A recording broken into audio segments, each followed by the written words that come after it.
ये देखिए भाजपा के तमाम विधायक आपको नजर आ रहे हैं।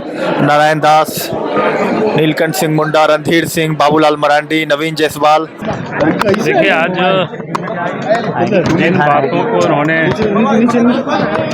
हेमंत सोरेन ने एक बात पर बहुत बल दिया। उन्होंने कहा कि हम निर्दोष हैं और हमको फंसाया गया।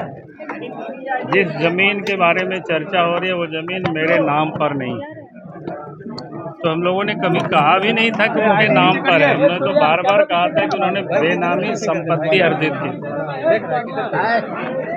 और जब कोई भी व्यक्ति बेनामी संपत्ति अर्जित करेंगे वो अपने आप में बहुत बड़ा क्राइम है। और आज हालत ये हुई है कि जिन लोगों के नाम से उन्होंने संपत्ति अर्जित की थी उन लोगों ने तो सच सच बता दिया। उसके बाद जो जानकारी मिली है आप सब लोग तहकीकात कर लीजिए। उन सारे संपत्ति को इसी बीच में वो रीस्टोर भी कराया है। तो ये सारी चीज़ों की आप तहकीकात करेंगे तो आपको पता चलेगा किस प्रकार से उन्होंने उनको लूटा है। बालू से लेकर के पत्थर, लोहा, कोयला और ज़मीन की लूट हुई है। और उसमें कैसे हेमंत सोरेन जी और उसके परिवार इन्वॉल्व है वो जांच के बाद सब कुछ दूध का दूध पानी का पानी हो जाए। लेकिन हेमंत जी अगर करें हम निर्दोष है तो अभी तो उनको कल्प्रिट कहना भी ठीक नहीं, है। मैंने बाबूलाल जी एक बड़ी बात उन्होंने कही कि अगर उन पर दोष साबित होता है, अगर वो दोषी हैं तो वो राजनीति से ही संन्यास नहीं लेंगे बल्कि झारखंड छोड़। ये बहुत बड़ी चुनौती उन्होंने दी है। इसलिए तो मैं कह रहा हूँ ना कि आने वाला कल आप थोड़ा दिन इंतजार करिए। मैंने तो बताया आप सबको नामी बेनामी जो संपत्ति अर्जित की है तो आज वो पकड़ में। कोई भी चोर अपने आप को कभी नहीं कहता है कि हमने कोई चोरी की है। आप नहीं वो हर समय वो अपने आप को निर्दोषी बताते हैं और ये कहते हैं हमें फंसाया गया।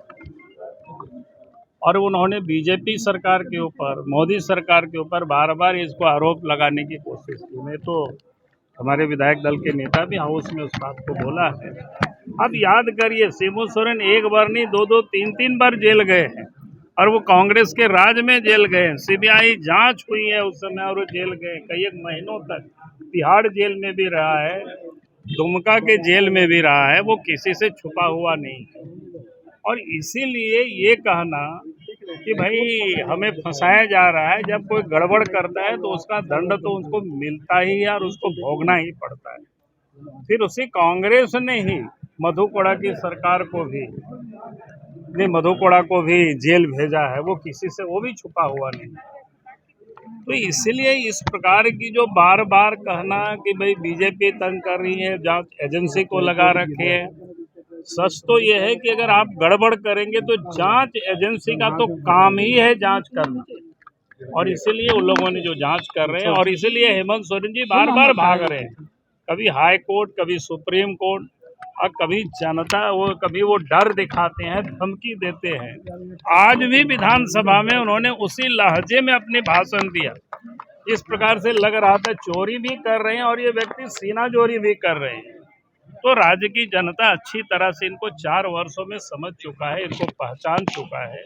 उनका चरित्र क्या है, वो क्या करना चाहते हैं। वो लूटेंगे और कोई बोलेगा भी नहीं, ऐसा तो नहीं हो सकता। लाइव लगातार के वीडियो को लाइक करें, सब्सक्राइब करें और बेल आइकन को दबाना न भूलें।